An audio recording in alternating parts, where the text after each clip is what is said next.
ngira ngo ibitumye duteraniye aha birumvikana. Uyu munsi abamaze kurahira baturondoreye batubwiye amazina yabo. Ari Damien Murwanashyaka, ari Colonel Claudien Bizimungu, Armand Zingiro, Antoine Kajangwe, James Wizeye, CP Theos Badege, Judith Mbabazi,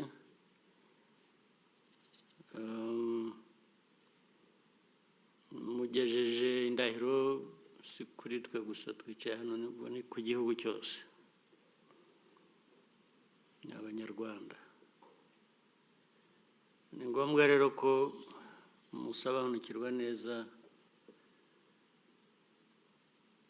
uburemere bw'izo ndahiro. Si ubwa mbere, habaye inshuro nyinshi tugize umuhango nk'uyu nguyu. Hari abagiye basohoza neza inshingano zabo mu bihe bitandukanye, ariko hari n'abandi bitagenda neza kenshi, nabwo ntibagere ku nshingano nk'uko byari bikwiye, ntibazuzuze. Akenshi itandukaniro riterwa cyangwa se ntiriterwa n'ubushobozi cyangwa umuhate gusa. Ahanini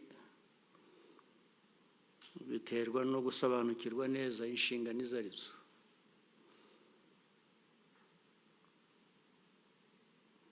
Bakanazireba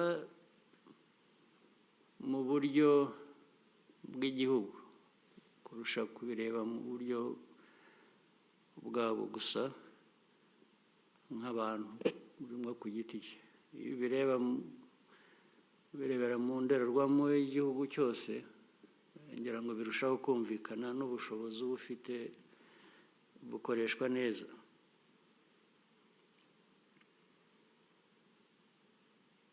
Kuba umuyobozi muri izi nzego za leta, mbere na mbere ni ugukorera abaturage no guharanira imibereho yabo myiza. Buri wese muri mwe ubu ashyizwe muri uyu mwanya w'izi nshingano kuko hari ubushobozi yifitemo cyangwa yerekanye, abantu bamubonyemo aho yari asanzwe akorera. Ariko mujye munibaza muri ibyo byose, kuba rimwe bavuye mu Banyarwanda bose, benshi bashobora kuba nabo bakora nk'ibyo mukora.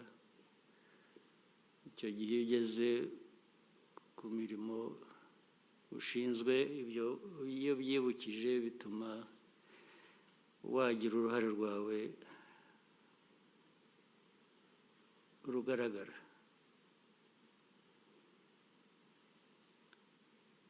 Imikorere mibi izana ibibazo byinshi bikomeye. Ntabwo abagize imikorere mibi bo bibageraho, ingaruka zabyo zibageraho, abandi abaturage byarabagezeho kera, batangiye gusa nk'aho babyishyura kandi atari bo babiteye.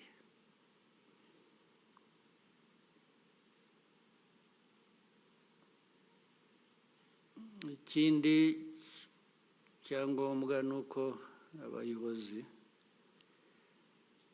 kenshi batajya bireba gusa bakumva ko ari bo. Mu by'ukuri abayobozi ubundi baza nyuma, ntabwo baza mbere, mu nyungu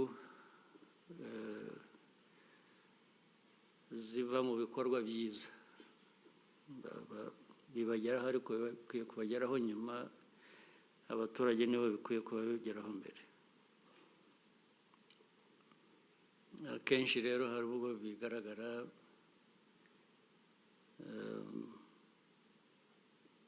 abantu bamwe bashyize imbere inyungu zabo,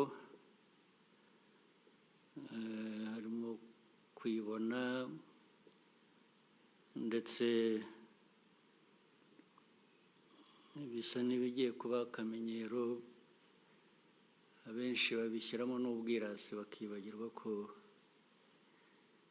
ari igihugu dukorera, atari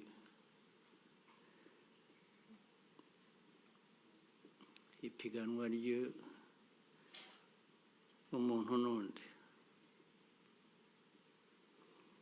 Iteka hagomba kuba inyungu z'igihugu zishyizwe imbere, maze iyo ukoreye neza igihugu, mu by'ukuri ntabwo inyungu zigera ku bandi gusa zikagusiga, nawe uba uri mu babyungukiramo.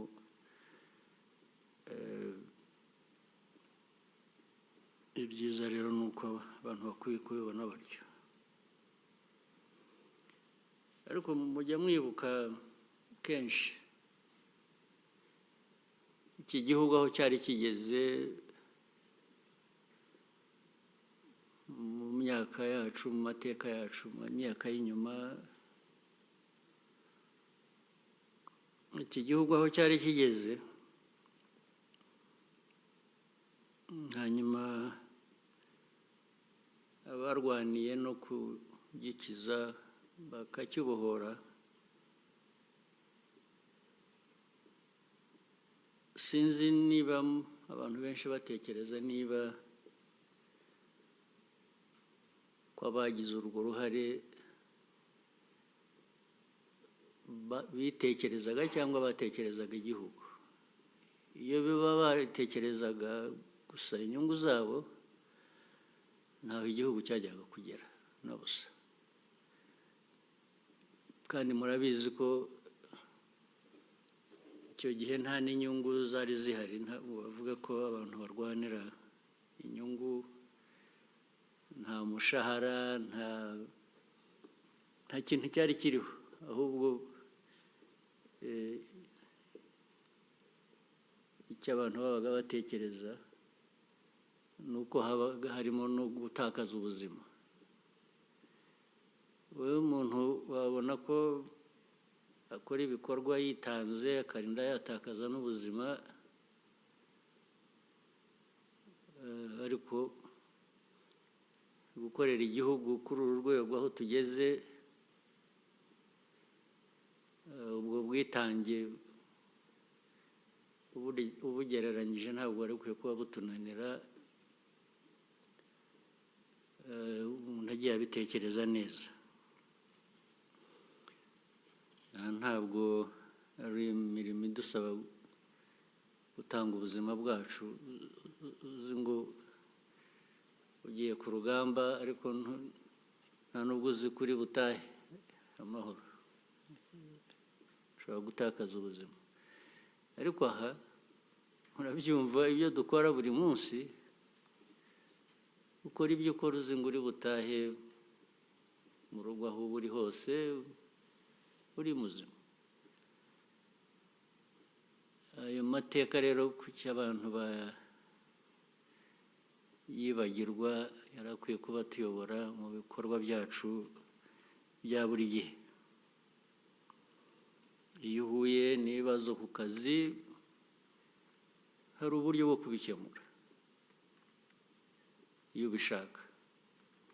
Ukorana n'abandi, hari abuyobora, hari ab'izindi nzego, ntabwo ikibazo ubundi nta kibazo gikwiye kuba kitunanira, n'ikitunaniye tuba twumva impamvu, uragicumbikisha ugashaka amikoro, ugashaka uburyo ukabwubaka kugira ngo noneho usubire inyuma ukemure cya kibazo. Ariko byose bikunda ari uko abantu bumva neza aho inshingano ziva n'aho zigarukira. Mu gihe rero muhora mwibuka ko muri izi nzego dukoreramo twese, dukorera igihugu, intego ni imwe. Ujye wibuka kuri kumwe n'abandi,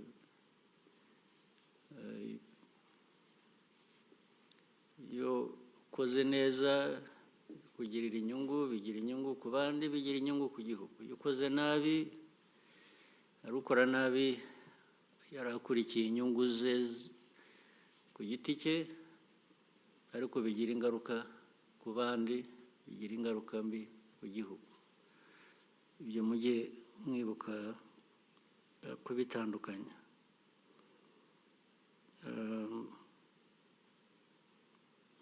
Ubundi nta gikwiye kuba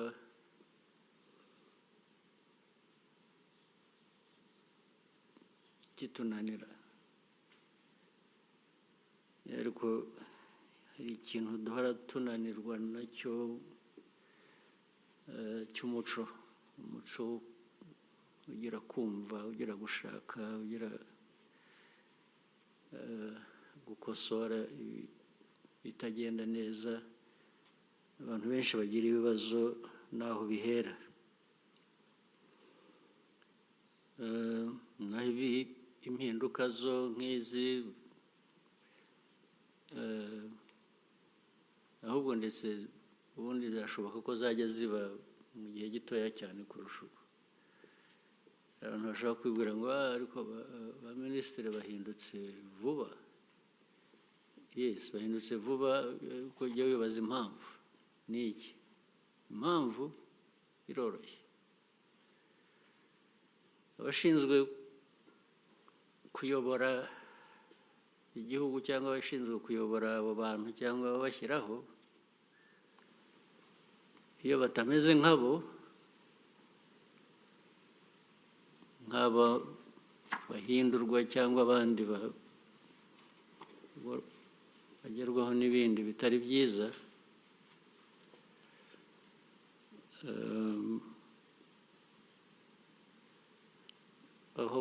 ubundi habaho kwihangana. Abantu bakihangana, ukihanganira umuntu ukamusubiramo. Hari indwara iba mu bantu, wenda ahandi bambwiye ko iyo ndwara sinzi niba itaba ahandi, ariko wicarana n'umuntu, umuyobozi uzi ngo afite kumva, inshingano arazumva rwose, asobanukiwe ibintu byose. Mukicara, dore aha ngaha niho tugirira inama za guverinoma, tukajya umugambi uvuga ngo tugiye gukora iki, ndetse umuntu akabigiramo uruhare, agatanga igitekerezo, buri wese agatanga ibitekerezo, tukabyemeza, tugende. Ibyangombwa byose bihari. Hashira byagombaga gutwara wenda amezi 6 kuba twakoze ibyo twakoraga. Hashira amezi 5 habaho no kwibutsa ngo ariko tugeze he kuri bya bindi, ugasanga n'uwagombaga kubikora ntazi aho tugeze. Iyo ndwara rero yo irakabije kenshi, ariko habaho kwihangana ku bayobora ibyo bikorwa, abayobora abantu. Ubwa mbere babyihorera, ukabona ko nyine ari intege nke z'umuntu yagize, amakosa. Abantu bakora amakosa, birashoboka.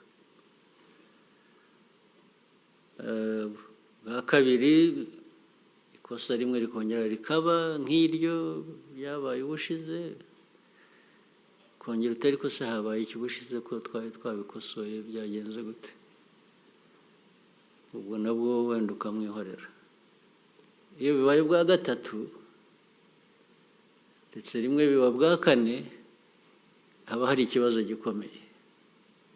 Icyo gihe rero niho abantu bagomba gufata ibyemezo. Hari abashobora kubireka gutyo uko bigakomeza gutyo bikaba umuco. Umuco hari aho tuwuzi cyangwa natwe uhora ushaka kutuzamo ariko turawurwanya. Ubwo rero kwihangana hari ubwo bigarukira aho ngaho ukagerageza. Abanyarwanda bandi navugaga nabo tuzi bashobora gukora nk'ibyo dukora hano, urongera ukabashakamo ukareba undi wazana bagatwara igihe mbere y'uko imico mizima imunanira. Ariko hari abakunda bikagenda neza uko bikwiye. Ibyo ni byiza, turabishimira iteka. Ndagira ngo rero mbabwire maze kurahira hano, ujye mwibuka uburemere bw'iyo ndahiro, mwibuke ko bijyanye n'uburemere bw'ibyo tugomba gukorera igihugu cyacu,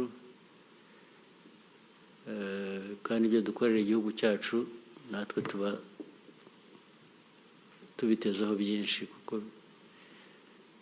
ibivamo bizima natwe bitugeraho. Ubwo byari ukwibutsa gusa, ndabizi ko mubizi, ariko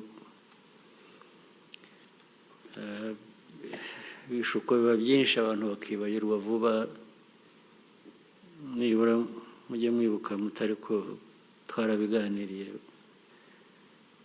Hari ubwo bikugarura, iyo wibutse bikugarura ku murongo ukareka gukora ibikwiye kuba bidakorwa.